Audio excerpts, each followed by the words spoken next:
Guys, ito nga yung rolling taho dito sa amin. Noon, ang taho ay nilalako at kinakarga yung mga balde, di ba?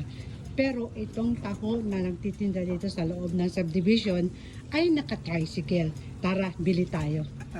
Anong dalawang maliit. Ayan yan yung taho niya.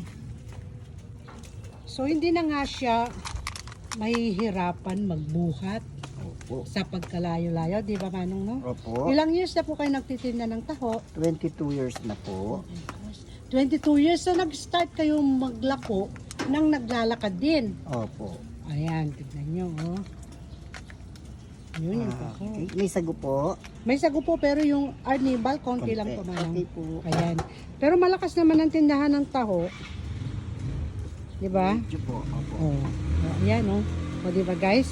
Saan ka pa makakahanap ng ganito? Hindi na mahihirapan si kuya na maglalako.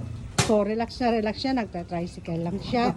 Pero nagtitinda ng taho, kaya lang dapat lakasan ang boses Opo. sa pagtawag ng mga customers like taho. Dito ng taho. Kaya po.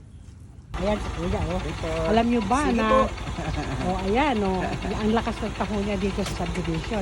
Ayan. Sige po. Salamat po. Sige po, bye. Salamat po, Manong. Ayan ang nagtataho. Hindi na naglalako o naglalakad, kundi nag-tricycle. Guys, yun lang. Thank you for watching.